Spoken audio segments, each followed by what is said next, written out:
Hey, Melissa. Hey, Amy. So today, and I think I did the wrong intro already. Hold on. So Greg's going to have to edit that part out. This is Amy, And Melissa, and we're the Dyslexia. Dyslexia Duo. All right. And he will sync that up for us too. So today we have a very important guest. You may be on her Facebook page, and I looked at it Mhm. I look at it all the time. And because it's got so much good information about morphology, but she's just a font, a wealth of knowledge. So we have on here today Mary McFarlin. So Mary, will you introduce yourself to our audience today? Sure, thanks. And nice to see you again, Melissa and Amy. And thank you for inviting me to be on the podcast. My name's Mary McFarlin, and I live on a small island right near Seattle, Washington, in the USA. And I have been working with students in the literacy capacity for almost 20 years. I started out as I worked in residential treatment and within the juvenile justice system. And when my own daughter in the early 2000s had some learning needs, I was witnessing the profound impact her therapy had on her. And I totally switched gears. And originally I thought, well, I'm moving to an island. At the time we lived in the big city. I thought, well, I better get trained in this. I might need to work with her. And it turned out I just fell in love with it, and the rest is history. I started my private practice. And so, like a lot of people, I got into the field after seeing how much the structured literacy and learning intervention helped my own child. So That's great. That's great. So talk a little bit. What's the name of your Facebook group? Because I'm always on there looking at stuff. great, great. So the Morphology Teachers Hub, it's a group I started probably about a year and a half ago. And just kind of thinking, there's got to be others out there. I'm an interventionist, but I'd love to be interacting with teachers and parents and other tutors, just everyone, and hopefully some experts. And sure enough, there's a lot of attention right now, and it garnered a lot of interest. And I don't know how the algorithms work, but it's growing every day. And we've got some great experts that have joined the group and are quite active, such as Pete Bowers, Sue Hagelin, Tim Rasinski's in the group. So it's been Oh, a really neat. fun endeavor. And yeah, it's really evolving into a great resource, I hope, for people. And a lot of people are looking for resources, tips, that sort of thing. So I try to share a lot of the existing free recordings that are out there. Every time I'm on a lot of lists, so when I get them, I share them. And then people can also ask questions. That's been really nice. Like, people ask questions about words, and there's great responses, and people are very respectful and kind. And it's so Yeah. far it's been a great experience. So It's thank the you. You do have a lot of you do have a lot of cool resources on there. I've looked through there myself, and I was appreciative of the free resources that you have, because so many times as educators, we just have to spend and spend and spend, and nobody's really reimbursing us for those expenditures. So it's really nice to have free resources on, this really valuable part of our language system.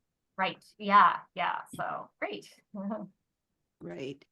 Okay, so let's kind of get down to the nitty-gritty. So let's talk about what is a word, because morphology is going to play into that a little bit, but can you define what a word is? Yeah, so a word itself would carry meaning, like specific meaning. You could actually look it up in the dictionary. Recently, I looked up the word right, R-I-G-H-T, and it has 4 different parts of speech. So really, a word has its meaning within the context of a sentence. You could have your right hand. You could be right. You could write something when it fell over. So there's lots of different applications for words, but those are specific meanings of that word. And then a morpheme, and then morphology, of course, comes into play because a word can be a single morpheme.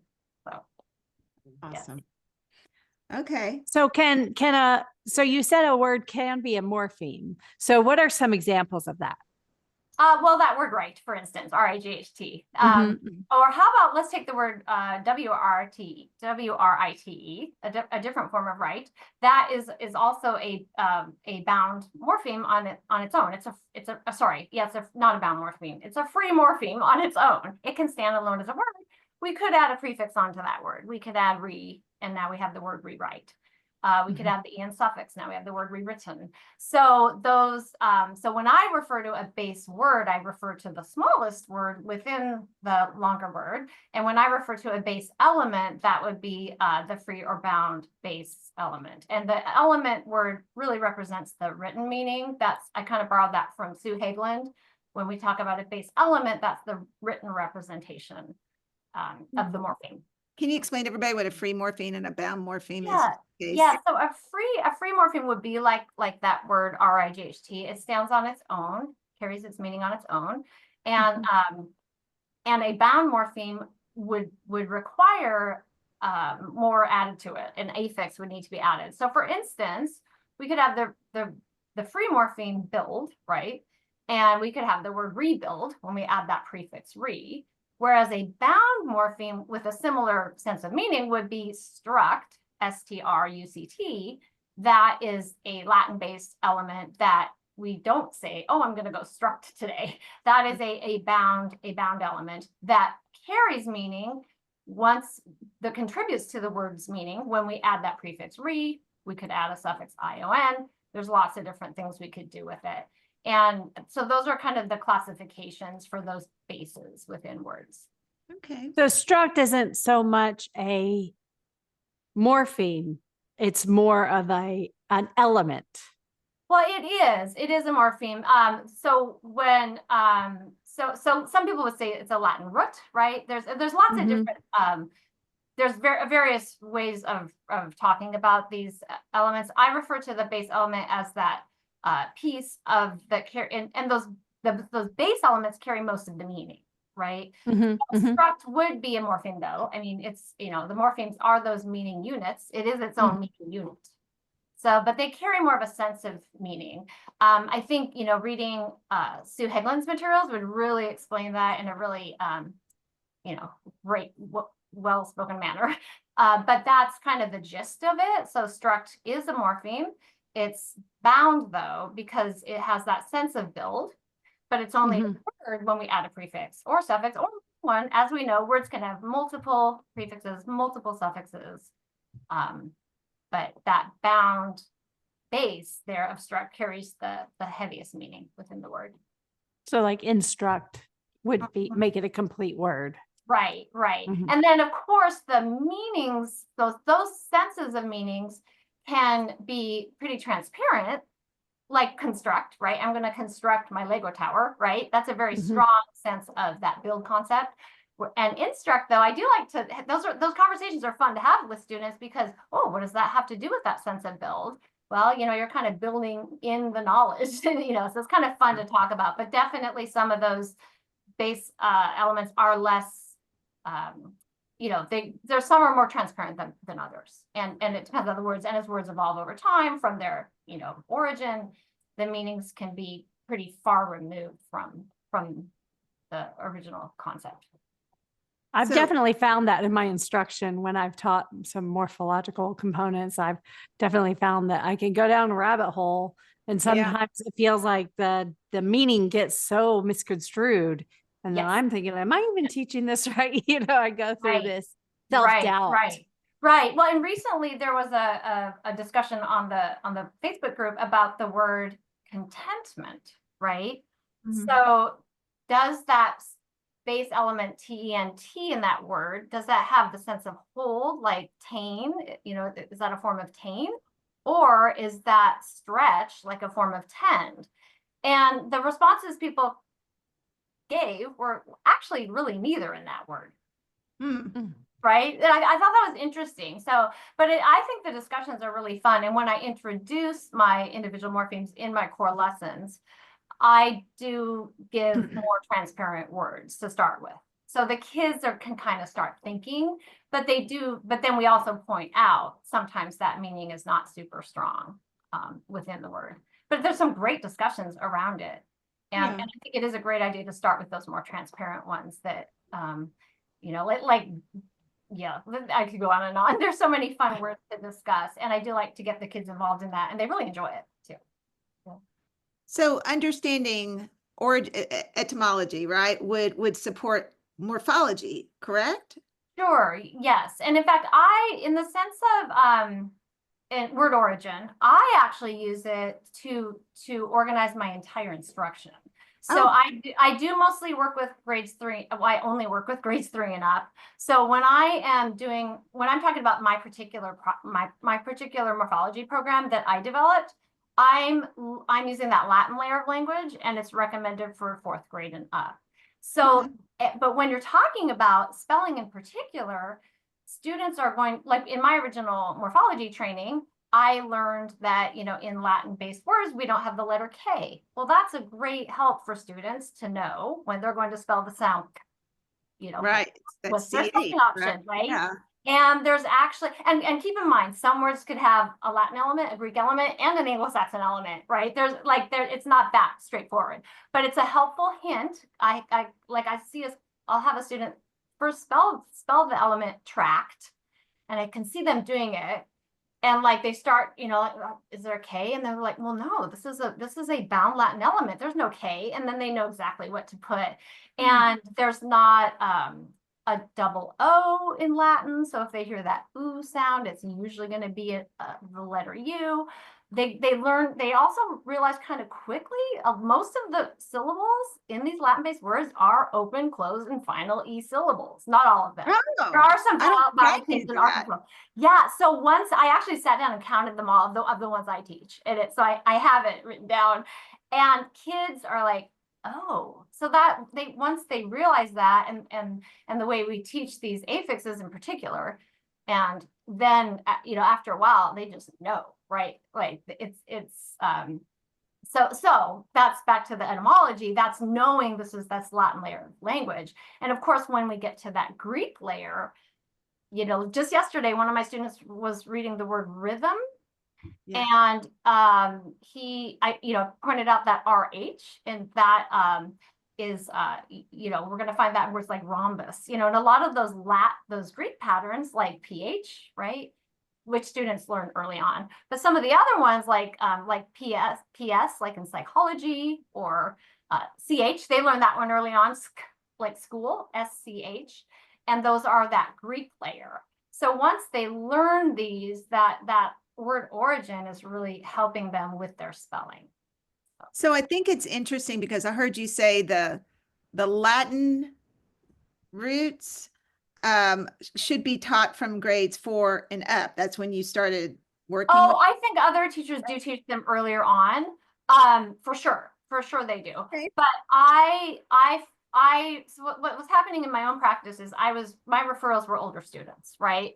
And when I do have a younger student, I do incorporate morphology right away. But my particular materials that I developed within my morphology kit, the vocabulary level is going to be a 4th grade and up level. You know, these are for students that have already had that phonics progression, hopefully have had an introduction to morphology and the suffixing conventions of English. So it's the Latin layer of language that are these academic words. You know, we're talking about the tier 2 vocabulary words. And so the materials themselves. So even if I have a 4th grader that's had some morphology, it's still appropriate because there's all sorts of activities that they're doing around word families and more complex spelling patterns.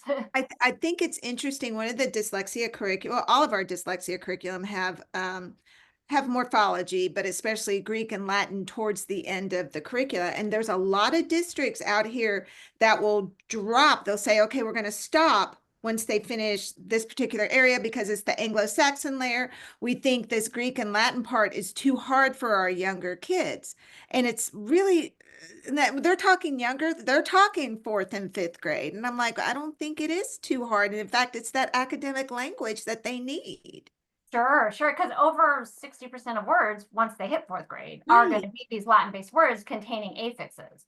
Like the percentage of words that are more than 2 syllables is really high. I can't remember the exact number right now, But what I've changed a lot, I don't know if both of you are like myself, my original training, we really weren't introducing morphology early on. Now, when I do have, and again, I only work with 3rd grade and up, but when I do work with a 3rd grader, we start right at that multisyllabic level within their decoding abilities. So when you think about it, words like contrast and convict and insist, and those are all closed syllables. So as soon as we're learning those, just circle those affixes, pre-teach that meaning.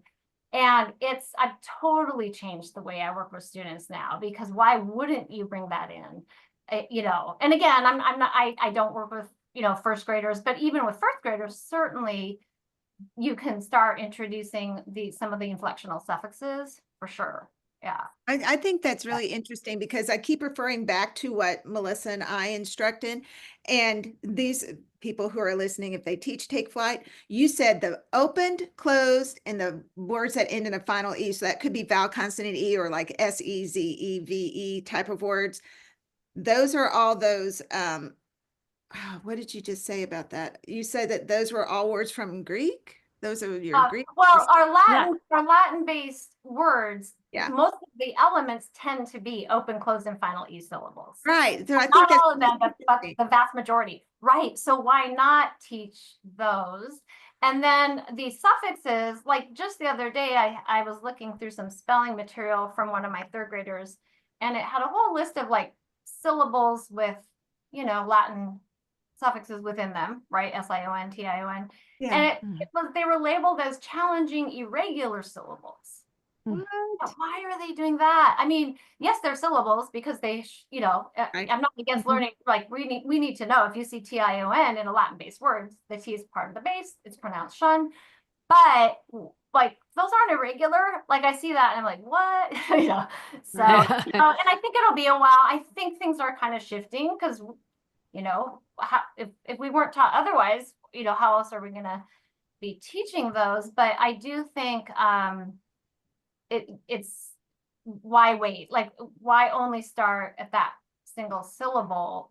Maybe we should start there, but why not move more quickly into the multi-syllable? Right. Why not introduce 2-syllable words with those 3 different patterns in it? Why not? That gives that additional. No, I'm and it automates their orthographically mapping. I mean, that is automating those units early on. It's that consolidated stage in the Erie. Like why not help assist with that a little earlier? Yeah. Right. So why is then morphology important? I know you've talked a little bit about it and I kind of get the idea of why it would be important, but why do you believe it is important to reading and listening comprehension? Well, and I'm an interventionist, so the majority of the students I work with, they have they start below grade level. It's exactly that what we talked about with taking that level of that consolidated alphabetic level and bringing it to that automaticity. And when you're looking at these elements, you're automating those in your brain. And when I first was exposed to morphology explicitly, which was like 13, 14 years ago, I didn't really get why it was so successful. All I noticed was how much it was. So I was like, oh my goodness, I've got to do this. Since then, the more I'm reading and the research and the information out there, like you were at IDA, were you able to listen to Dr. Wolf's presentation? It was the opening. No, Either of you? we didn't get to Well, hear what she said was like, ding, ding, ding. That's exactly why this is. And she talked about that reading circuit, right?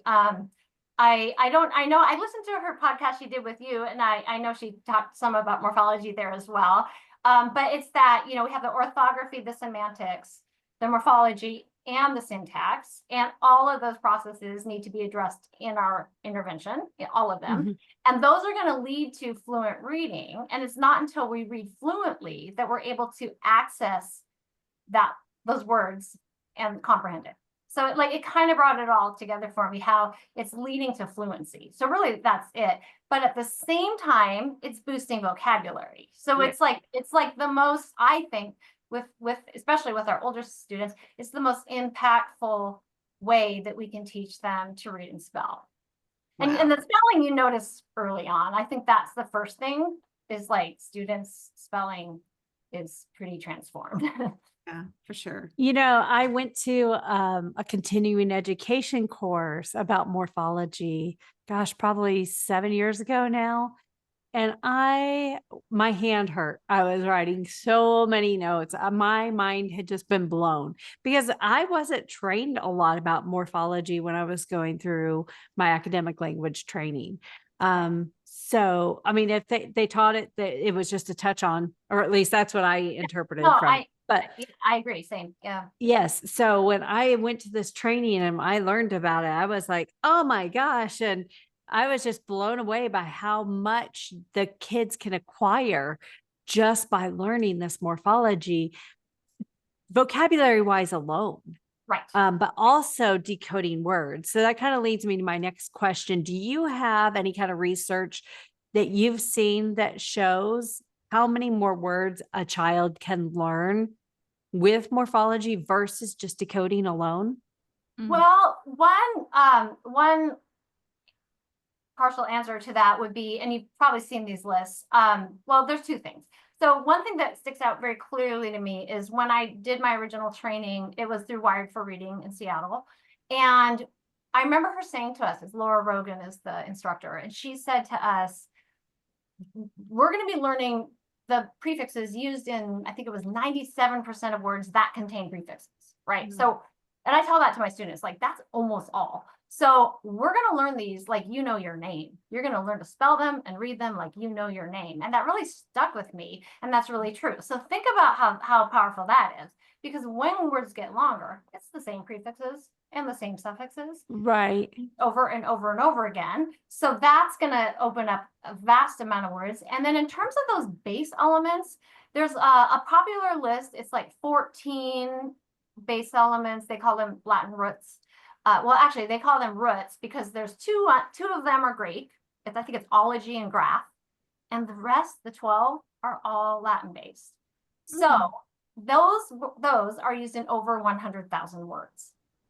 Wow. So, and then on top of that, if you are teaching word families, I mean, it's really, really, really impactful.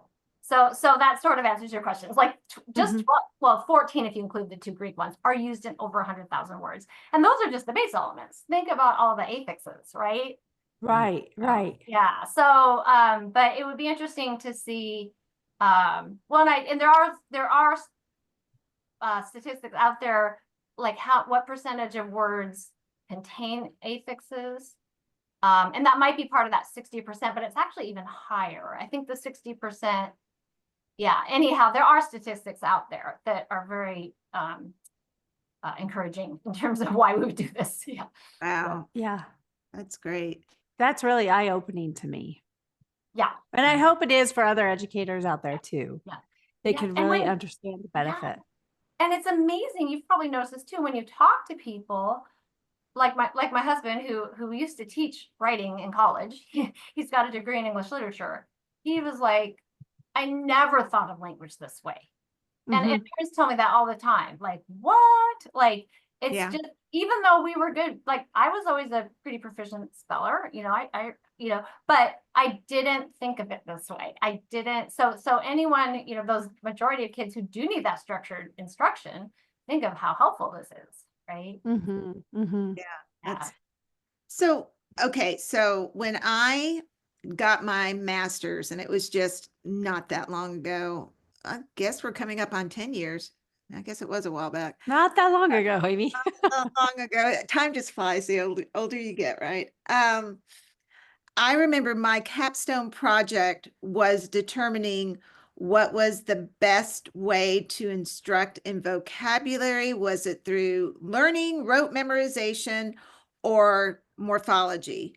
And honestly, I came up with, based on what I did with the students, it was both. It wasn't just one or the other. It was kind of a hybrid methodology since it's to support them.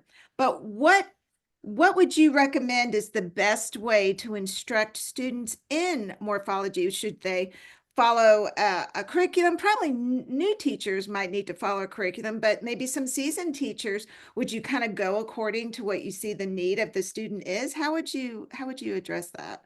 Well, I think for a classroom teacher, you're going to want to bring in that content, right? So you're going to be specifically choosing vocabulary related to what they're learning, I think. I mean, I'm not a classroom teacher, but so in that sense, you could be doing some of the more like the possum approach that Dr. Wolf has developed, where you're looking at, the orthography and the morphology, and then maybe some multisensory ways of some pictures and different word families are really helpful. I always recommend putting them into a word family, so you're not just looking at the word like concept. That's a tier 2 vocabulary word that's in the Cox Head list. You want to look at related words, conceptual, and then I would say involve lots of writing. Now, I'm not a classroom teacher, and so what I do is I've chosen carefully. I've used those Cox Head lists. I don't know if your listeners are familiar with it. It's based out of Australia, and it's those lists of those academic, high utility, I think they call them high mileage words that you want your students to know. I think they base them by grade. The list I use is kind of a really long one that you want to know by the time you finish high school. Right. And that's how I choose my words. And in the program, so there's not a consensus on how to teach morphology or which ones to teach. In what I do, I teach about 50 or 60 of the most common Latin morphemes in our language. That's how I've developed my program. And I do explicitly teach each individual morpheme or element, however you want to call them for spelling. And then we have syntax activities around those, and spelling activities around those, and connected text activities around those. That's the program I've developed, because that's the most effective way I have found to teach these. In a classroom setting, I think you could do the same thing, because when you think about it, most of your vocabulary words, they're going to contain these common affixes. So that would be an opportunity to use word sums and matrices based on the classroom content. So, I love the matrices. I love those. I had gotten a shirt, I think it was from IDA during Valentine's a couple of years ago, and it had loved, and it had the prefixes, beloved, beloved, beloves, nice, all that. And I loved that. I mean, I loved that. But I love that. Yeah. it was great because I wore it and my kids were like, oh, okay, I get this. And I'm like, yeah, this is those matrices, it was mind blowing when I first saw them, all the different ways that you can use it for. So thinking about the parents though, because you do work with students in a private setting, how do parents support their students in this? So I have the materials I actually do everything interactively with my students, but there are activities like that you could send home with your students and do them at home. I see my students twice a week, and so really what I like to have the families at home do is really circling those affixes. And if you can't literally circle them because it's not a consumable material that you're working with, you can identify those affixes, because as you probably notice, a lot of our kids, they get to these longer words, they either leave off the suffix, they switch the suffix, they read the wrong, they just misread their words. They're not reading accurately. So my number one thing, and I tell this to parents too, is accuracy is our number one goal, right? That is our number one goal. So to identify these elements in the words, if you can, circle them. And then of course, spelling practice. I'm all about spelling, because when you're teaching spelling, you're teaching reading. Yes. So that would be the other thing, is having some structured spelling that the parents can give at home. And again, when you do these word sums and you can do either the analytical ones or the synthetic ones, where you're either taking the word apart or you're putting the parts together, and have those be part of it, because when you see a word sum or a matrix or a word matrix, you're actually seeing the entire unit of the, like IVE, and then you have, NESS, you're seeing the parts. And that to me is really critical. And that was what was missing originally for me when I started morphology, was those word sums. Yeah. Because then the students are actually seeing, and then when they have to produce their own, they have to identify when there is an E that drops, right? Or when there is a Y that turns to an I. So so that way they really understand the structure. That's, because a lot of times we drop an E, or we have to double a consonant or something, So it's really getting them to see that structure. So that would be my number one. You got to be a little careful, because if a parent's not observing you, they're not really going to know so much about that. So that would be the one thing to be careful of. But most parents, when they start seeing this, they get interested, because it's so, It's so engaging, and it sucks you in when you see it happening in real time. You're like, "Oh, I can do yes. that. I can generate these word parts with the matrix and Exactly, that." exactly. And eventually I would like to produce some games that I can send home, because I do games with my students, but I haven't like made them, available to just, Yeah. print out and use at home. But that's another great opportunity for practice, or to gamify it. Well, Mary, get on it. No, I'm just I kidding. know. Yeah, in all my free time. Yeah. We say that all the time. What free time do we have? I We know, don't just have like that. any. We don't have Yeah. any. Yes. I've noticed too that when I have my students isolate the affix, that I always tell them it makes your base word smaller too. So it makes it easier to read your base word. The Yeah. suffixes are easy to read. Once you learn those, you don't Yes. have to sound them out anymore. Right. But you can isolate that base word, make it easier for you to read. It looks like a much smaller word that you can digest. Exactly. Exactly. And that really seems to help them. Absolutely. And then when we get a little further into my progression that I do, we have base elements that have more than one form, right? Like you have MIT, MISS, right? You have PONE, POSE. And I do teach those to students, and because that affects spelling, right? So if you have maintain, right, and then you have maintenance, the base changes, right? So I specifically spend a lot of time on that for spelling as well. And I think that's kind of what you're talking about, but you narrow it down to that part, and then if they know, oh, it's actually the same, it's a different form of that same word, right? Maintain, maintenance, the base goes from TAIN to TEN. And just really bringing awareness to these kids, because we don't just intuitively grasp that stuff. We have, I think just really showing it. And then also, like, I know some people, pronunciation shifts, right? As Yeah. Sue always says, Sue Hageland, it's that Yes. spelling that remains stable, really important to know. But I find in these, these are kids that really maybe started out struggling to read. They realize pretty quickly that pre could be pre, or re could be re, right? Like they're able to flex that vowel sound. So even if they hear the word preference, they might think of the word prefer, where it kind of wakes up that vowel sound, or they're gonna just know, because they practiced it so much that they know that, oh, that's the prefix pre. Because I tell them, remember, like Yeah. almost all the suffixes in existence. So you can be really confident when you go to spell that long word that you actually know that prefix. So Yeah. I love that. I love that you said it wakes up that vowel, because I'm sitting there smiling going, yeah, I'm gonna use it. I work with teachers, training them in a dyslexia curricula. And we were doing, and I know this is related, but not related. We were doing vowel Y, and we were talking, or no, we were doing silent letters. We were doing Ghosts of the Departed Sounds, and like GN and KN and all that. They're like, right. why do we have this in our spelling if we don't say these letters?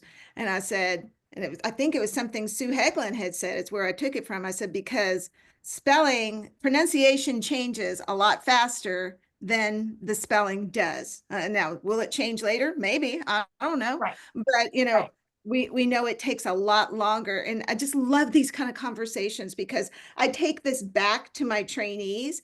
And when they ask these questions, they'll say, this is why. Because of that. And sometimes I just go, because of God. I don't know. Just so, but yeah. No, it's there's those, yeah. And again, that looking into the history of the word, the origin, and it's fascinating, and it's a lot to learn. I do think, speaking of like the silent letters, which aren't always silent, right? um, those are like that Anglo-Saxon layer, like that, with all those homophones. Those are actually much harder to spell for our kids with dyslexia than the Latin level. And that is the most wonderful thing for them to realize is, oh, longer doesn't mean harder. I can do this. I know these elements. I can do this. And especially when I always do recommend starting out with word sums, because that's giving them that structure. Then we move into like reading connected text, and I want them to highlight them, or identifying word families. Like, look at these words, let's sort them into word families. But you always want to start out at that level of, I think, with the word sums, and then move into the I guess you'd call it application activities, where it's I need to work on matrices and word sums a little bit more, I think, with my students in my private practice than I do. I think that's a good suggestion, actually. Yeah, and they enjoy it too. Yeah. Melissa, you're muted. Thanks. No problem. So when we had Sue Hegland on, she shared how beneficial morphology instruction is to spelling development as well. And we've talked a little bit about that throughout this podcast. What are some ways that you have found that are most effective when using a multisensory approach to developing spelling congruently with morphology? Right. So a couple of things. One of them we already kind of talked about was noticing those affixes and circling those. That could be a pop of color or a circle. I use plastic protectors over all my materials, so that way we can write on them. And I also think just that interactive mode, like I do, and I would love to find some research on this, but one of the best spelling activities I find are these word chains. And I do spoken and spelling. So we do, there's one morpheme change within each word. And then when they go to spell it, they are so empowered because they start with whatever the word is. Like, say we have the word concept or whatever. And then you're going to have them change it to conception. And often there will be a pronunciation shift. Sometimes we need to point that out. But again, C-O-N-C is con or con, and kids learn that really easily. All right, so then they just make that one change, right? And then I might say change it to misconception. So they add the MIS. And that is so kids like it. And they're just like, whoa, I can spell these words. Because it's kind of taken that, it's fun for them because they get to use a whiteboard, and it's just, so that would be, I would consider that multisensory in the fact that it's engaging. They get to use the whiteboard, they're erasing. That's a really great one. Another one that I was thinking of is, well, this is what I learned when I was trained, is actually in Wired for Reading. We learned the signs that were associated with the sense of meanings of the morphemes. And that kids like it. It's actual sign language. And that is, for me, it was really putting it into my body and helping me with a memory strategy. That's not necessarily going to help you with spelling, but it's going to help you kind of remember that prefix or suffix. And I think doing those word sums and doing games, but I always make often I make my spelling activities into games for students. And so, because you were asking more about like from a multisensory. Yes. Is that what you're thinking? And what I also do is I involve my students, not when I teach suffixes. Suffixes are their own those need to be very explicitly taught with a lot of pronunciation practice and a lot of spelling practice. But with our prefixes and our base elements, the ones I teach, those most common ones, I actually involve the student in discovering it. I think that engages them. So I will say, you know, let's just use like re, right? So we're gonna learn the prefix re today. How do you spell re? And by then, you know, and they're easy. They're like, ah, yeah, that's easy. That's my point. It's easy, right? Like they know it. Mm-hmm. Then I ask them, can you think of any words with re? And they'll start naming words. Some kids don't. They're not so great at drawing out those words, and that's okay. But most of the time they'll be like, oh, you know, redo or whatever. And then it's at that point in certain ones they'll already guess. They'll be, oh, that means again, right? But then on the next page we highlight the re in the words. They read the words, and at that point it's like, so how does that affect the meaning? How does that prefix affect the meaning of these words? And then there's that aspect of discovery. If they don't know the word, or if they can't figure out the sense of meaning, no big deal. We talk about it. But that is that engagement. It's getting them involved in it, and it's showing them. And like even the base elements, most of them are really straightforward for spelling. Once they know there's no K in Latin, they can spell dict and struct and ject and attract, right? They can spell those no problem. So it's kind of getting them like hooked in where, oh, this is not so hard. And then after that, I follow with the word sums.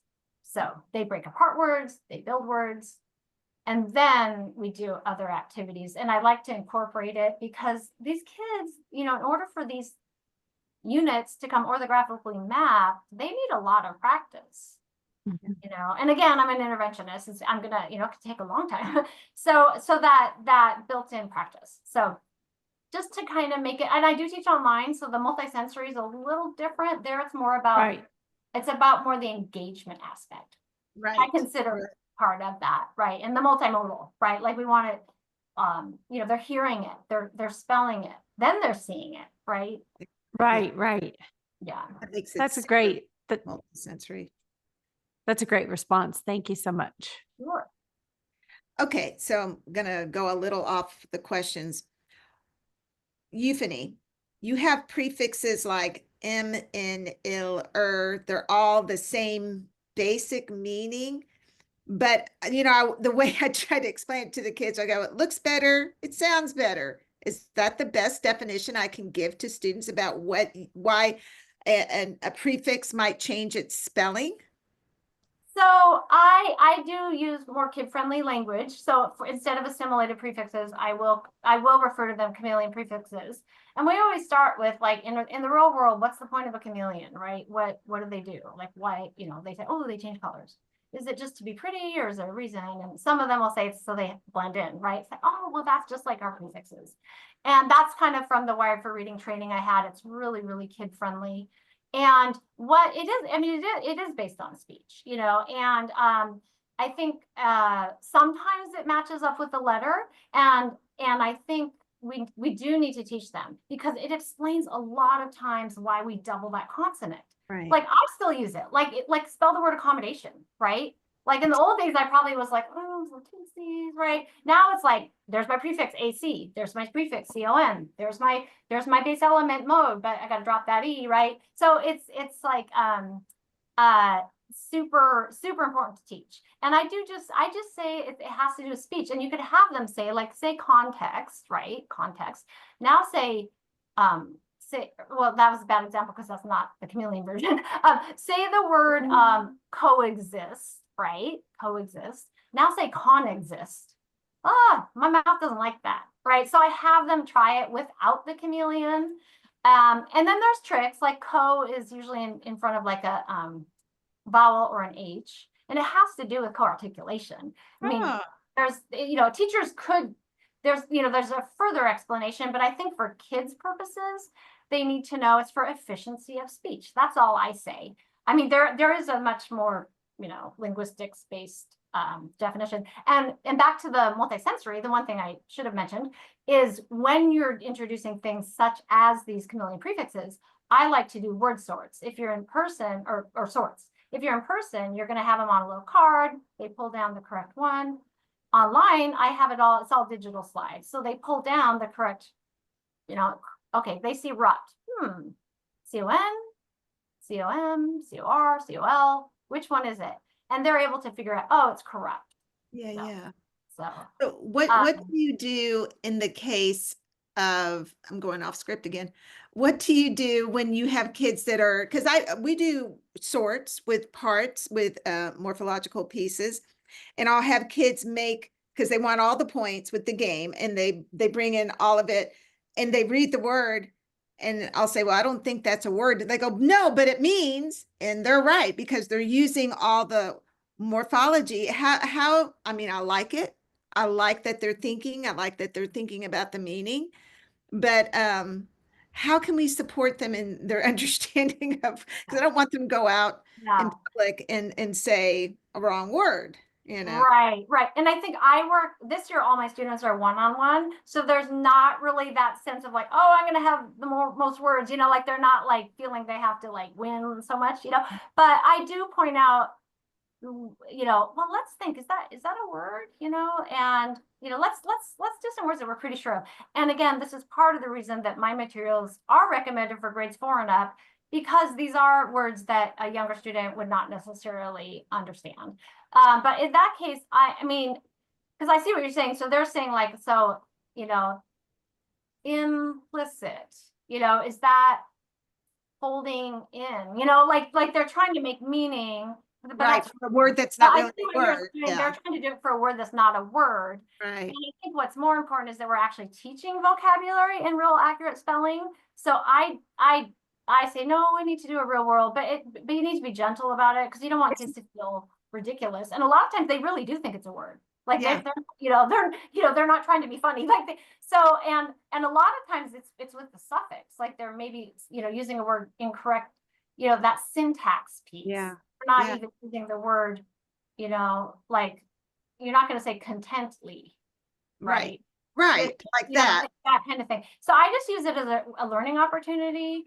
But again, I'm one-on-one, so it's very, it's all about the discussion. So and I love that they can define it. That's one of my favorite things. Is our little dyslexic kids, they're great at oral speech, and they will filibuster with me about, why this should be a word if it's not a word, because this is the meaning behind it, Right. Like question. Right.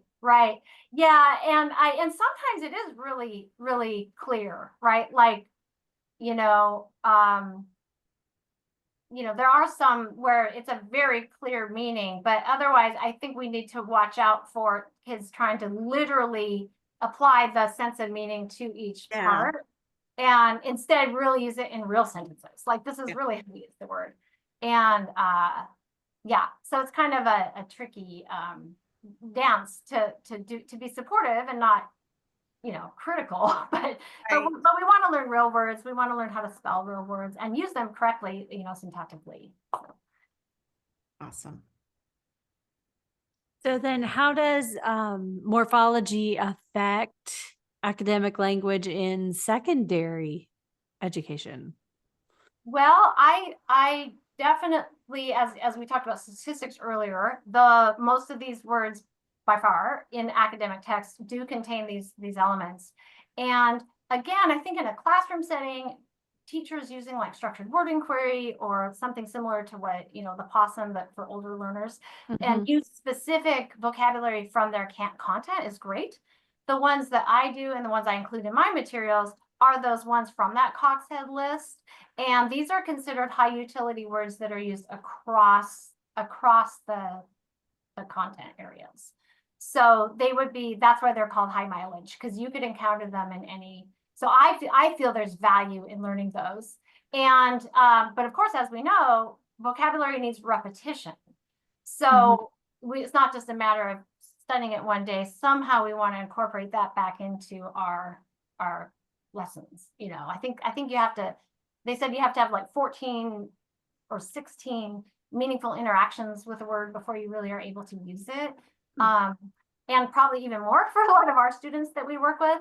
So you want to be conscientious about revisiting. And then when it comes to science, I think for secondary learning, that Greek layer is extremely beneficial, Mhm. and kids love it. I don't do the Greek level with a lot of my students, because by then that, like, they're so, you know, they're doing so well, their parents just kind of pull them out, they're done.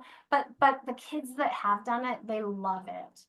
And I hope to add some Greek layers to a Greek layer to my products that I sell.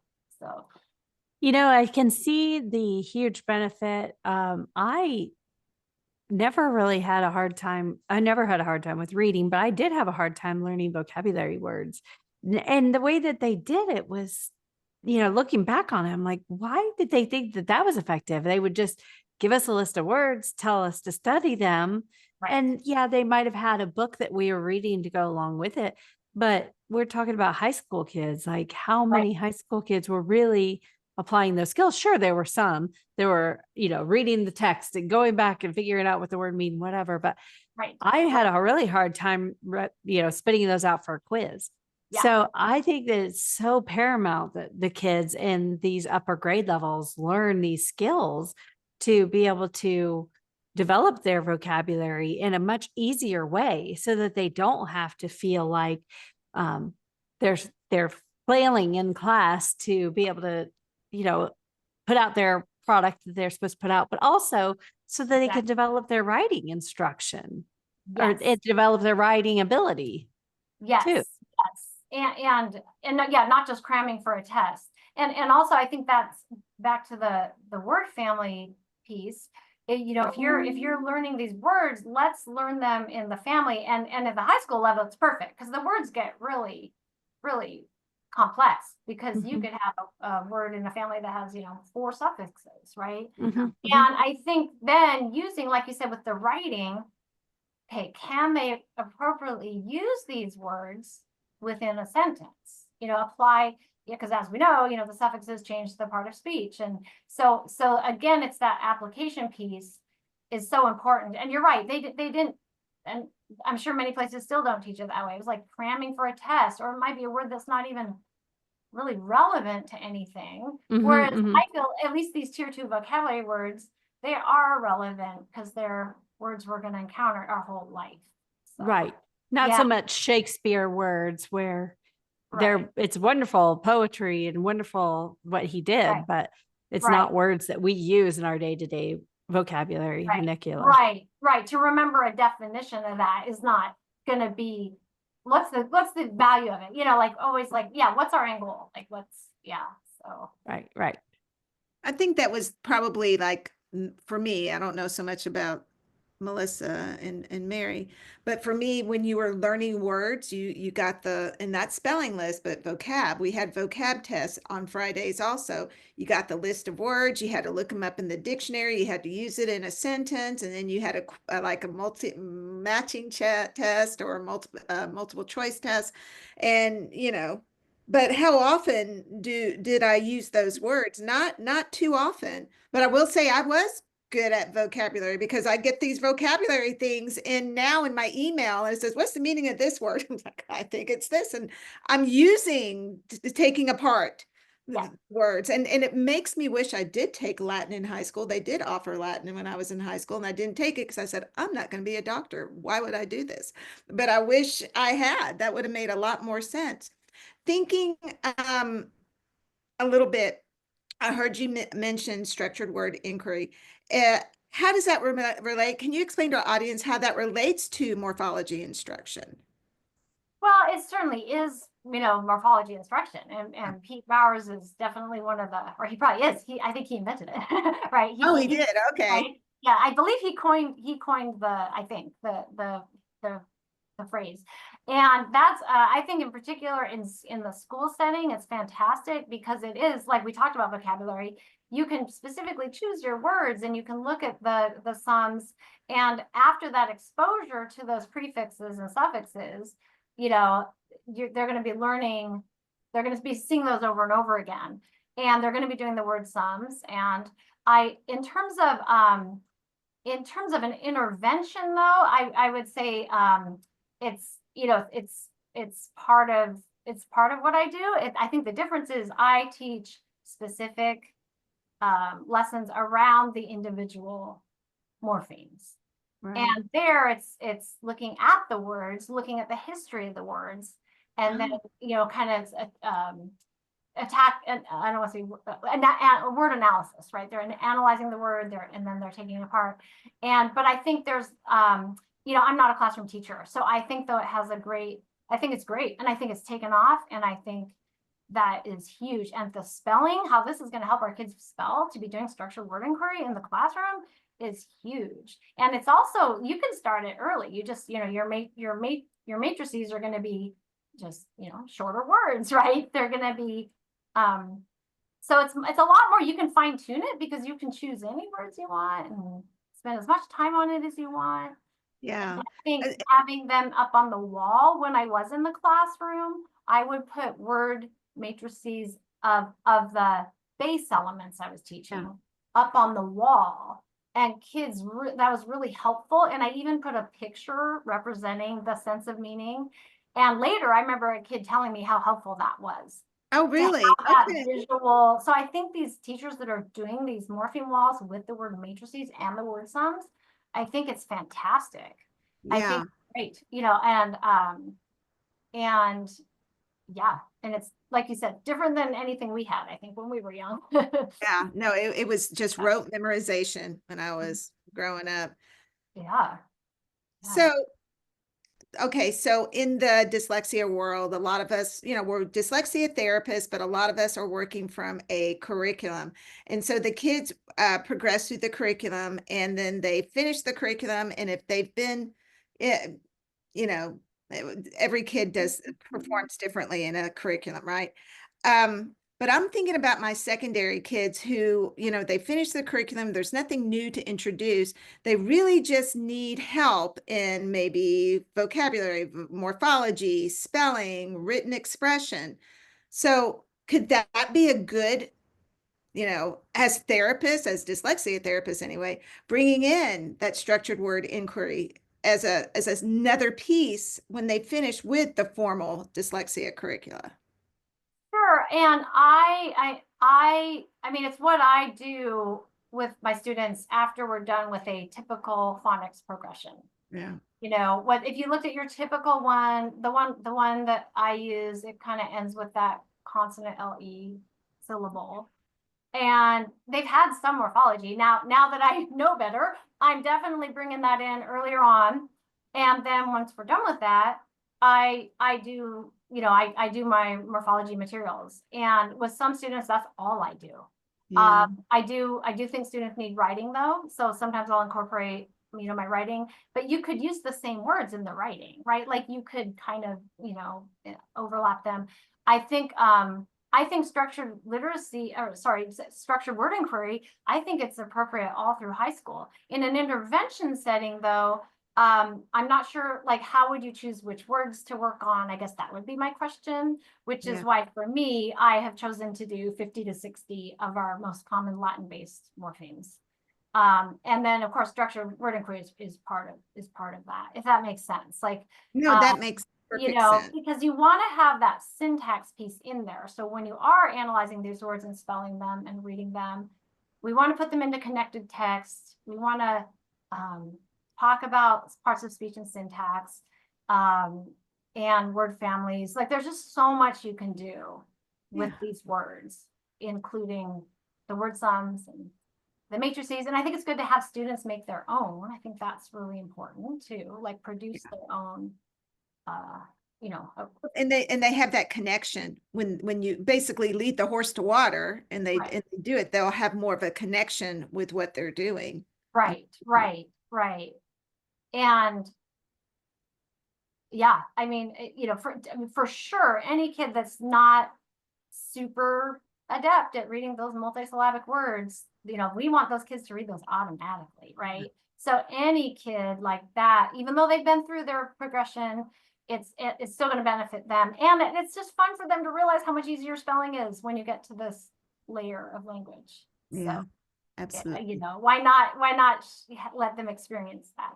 I think you're right. I think you're right.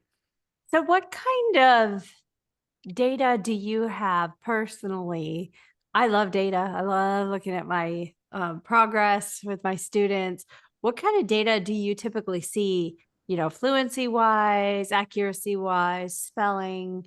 Do you have anything that you really, you know, want to share with us about that? Yeah, so I don't I use a lot of different resources um in my work. And when I do a lot of my morphology work with my students, I also use some of the material from Anita Archer, the rewards material. And so like I had a student last year, he started in like November or something in 2023, and October, November, like late in the school, late, after school started. And he needed spelling. So we went through, I went through a very quick spelling progression of, kind of an OG progression, but I did it really more quickly than I normally would, because he was in 4th grade. I wanted to get him up to this other level. And he had a parent at home that was working with him. That's key. The mom was practicing with him. The grandma was practicing with him.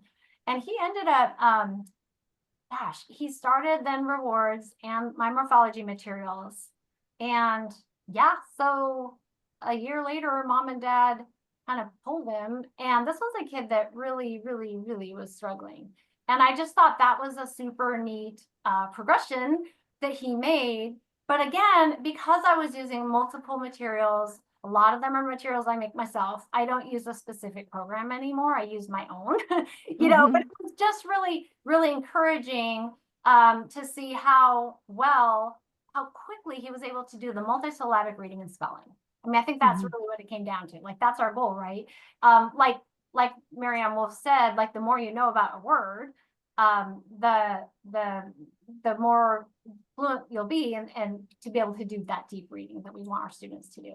And I saw that with this kid. And because sometimes, like in the past, I mean, I worked with kids, and there's nothing wrong with this, for 3-4 years, right? It's a long process.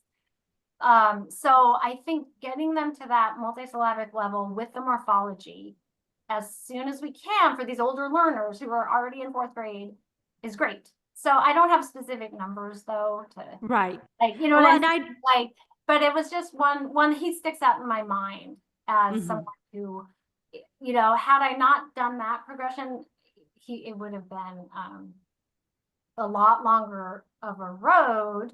And again, his parents were helping, and that's critical. That was, yeah. Well, and I didn't mean to put you on the spot per se. I am looking and racking my brain trying to decide, okay, what would I do for a baseline assessment? What would I do to assess when I start working with some of this morphology instruction? What would I do to kind of assess how Right. this is progressing? So I just wondered if you had something in particular that you do. I get asked a lot about assessment, and there isn't much out there. I had heard there was one coming out. I should probably revisit that and go look and see. What I do though typically is the spelling inventories that probably a lot of us use, and that'll clearly tell me, like, is this at the morphological level, right? Is this student not? And often you'll see it, like they'll know all their, and they'll know some of their inflectional suffixes. They'll know the doubling, and then they get to, like, the Latin-based words, and it's just like, SHUN, and right, it's like clearly. And so that's a real indicator of what they need. And then but I wish there was more of a progress monitoring. And then like the San Diego quick test is a real easy one to give to see how they're reading in these the multisyllabic layer. So I kind of, those are two that are quick and easy to give. And yeah, but monitoring wise, there's not a lot out there. But I do think even if a student can read pretty well, I still think we want to look for, are they using the words correctly within sentences? Are they understanding the syntax piece? Are they reading inaccurately, right? When they might think they're a great reader and they're scoring okay, but again, you have them read aloud and they're dropping their suffixes, or they're, mixing up. words because they're not reading accurately. So Mhm. yeah, there's a real lack of I think assessment. And so if you know of any, let me know. I do get asked that quite a bit. Okay. Okay. And So- Dr. Hasbrook also said accuracy equals fluency. I mean, she said it much more eloquently and beautifully. I don't have her quote right in front of me, but she had indicated that you have to be accurate before you can be fluent. Exactly. Yeah, I was at Big Sky 2 years ago, and one of the presenters from Readsters was presenting on their rereading for accuracy, and not, you're not even looking at the rate, right? You're looking at that accuracy. And that really stuck with me. And they said most of the time the fluency will follow, Mm, and I find that to be true. I do think a lot of kids, it's a bad habit. They just yeah. get in a habit. They get in a habit of reading inaccurately. And I warn them, I kind of joke, I'm like, I'm gonna be really irritating. I'm gonna point at your ear, So I think they're so used to it. I almost turn it into like a joke, like, oh, I'm gonna be annoying. But I think it's important, and I'm glad to hear that Jan said that too, because I agree. So Mhm. That's funny. Okay. Wait, you've been talking about you work from your own curriculum. Is this a published curriculum? yes, we have the Morphology kit. It's Yeah. it's actually our website, the Morphology kit. And it's been a great year. We only started it about a little over a year ago, January of 2024. And it's been great. It's been well received, and our whole goal is that teachers without a lot of training can it's ready to go. It's digital slides, interactive digital slides, it's printables, and I also get asked about trainings. I haven't had the time and I haven't done one yet. But again, if you go to our website or the Facebook group, there's so much out there, or read Sue Heglin's book. I mean, that is like, start with that and you're good to go. So it's very, our goal was to be very, very user friendly and affordable, because I know what it's like as a private practitioner, what I had to spend on my materials. And yeah, so it's been great. So that's our endeavor that my husband and I started. I think that's amazing. I think that's amazing. And I do use it every day with many students. So you've recommended, so we're going to look at your kit for sure, because I could use that in my setting. And you recommended Sue Heglin's book, and we had Sue on here not too long ago. Yeah, no, I listened. I loved listening to Sue. Yeah. Oh my gosh. Yeah, she's amazing. It was fun meeting her in Dallas. Yeah. I don't think we met her. Did we meet her? Did we We meet? did not get to meet her Yeah. there, She but wasn't we're gonna try to meet her. presenting, she was just there as a guest. Yeah. Yeah. Yeah. It was like being IDA. We were joking. It's like being at the Oscars for people. like Yes. us. That was good. Yeah, it's well, and that was so fun what you were doing. Like, what a great idea. Yeah, our producer had that idea, and I was like, "You're crazy. That's not going to work." And he goes, "Just think about it for a minute." And you guys live there too, right? So you Yeah, Yes. we're not real far. Yeah, we're not. Yeah. Yeah, I think I incorrectly told Kareem Weaver the other day that IDA was in Fort Worth. It was in Dallas. I don't know what I was thinking. I was But we listening. are doing Alta in Fort Worth. Yes, Alta is in Fort Nice. Worth. Are you able to go to Alta? Oh, I would love to. We definitely are going to be at the IDA one. I heard the theme is morphology. I don't know if that's true, but Ooh. yeah. And then there's another conference I've been asked to present at. So it kind of depends on our budget. We live all the way in Seattle, so Mhm. I would love to go to everything. I think being in person and meeting people is so important. Yeah, Mhm. no, it really is good to get your Yeah. face and Yeah. because there's so many people that I've listened to in my past that now doing the podcast, I was like, I was really struck by this person. I would love to have this person come on. So yeah, Right. it's super. Right. Who is Right. somebody that inspires you in doing all these morphology things, all the things? Yeah, well, I would say early on, other than the original training I did with Wired for Reading, I think Pete Bowers was one of the first people that I was kind of studying, you know, because it was all kind of, I mean, obviously we knew about morphology, but the concept of studying it like this was new.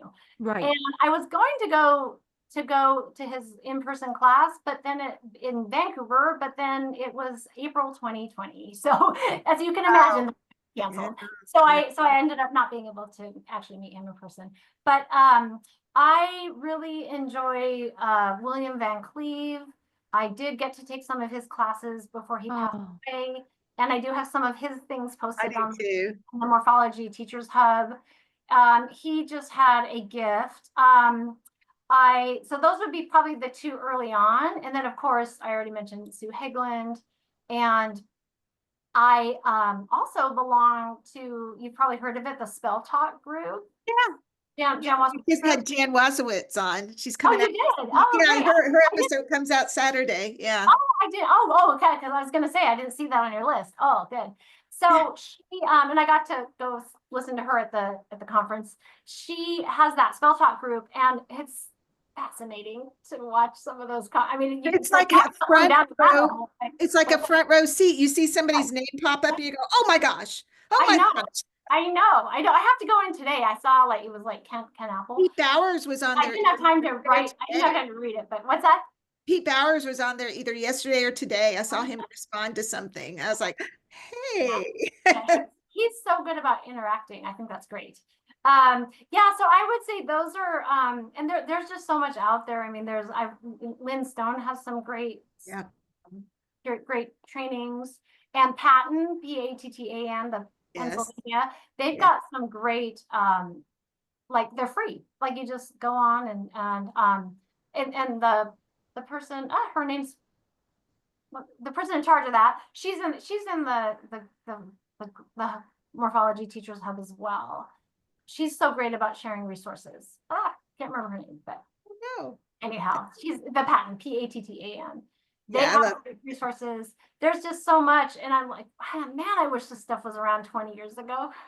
Right. I know. I'm the same way. Yeah. Okay, Melissa, you ready? Oh, I'm ready for my magical question.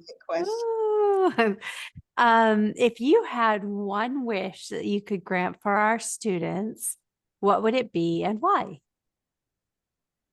I think I would wish for all of our students, everyone, including those kids with dyslexia, that my wish would be that they can fluently and accurately read and spell words that have 7 or 8 syllables. That would be my guess, but my wish. I think that would be, and I think they can. I mean, that's the thing, they can. So I think so. if given the support and instruction. That's a wonderful wish. Yeah, I think so too. Well, I love to hear everyone's wishes. Right. That's Melissa's question, and people are always like, "What a thoughtful question!" I'm like, yes, that's our gal, Melissa. Thoughtful. I love it. I love that. So awesome. Well, you guys have the best podcast. It's so great. I'm so glad to have discovered it. And I didn't know it was video, so now I know. I only listen to it on Spotify. Yeah, no, this is the whole YouTube channel is kind of a new thing for us. So, yeah. We'll see how this goes, Amy. Yeah, we'll see. So awesome.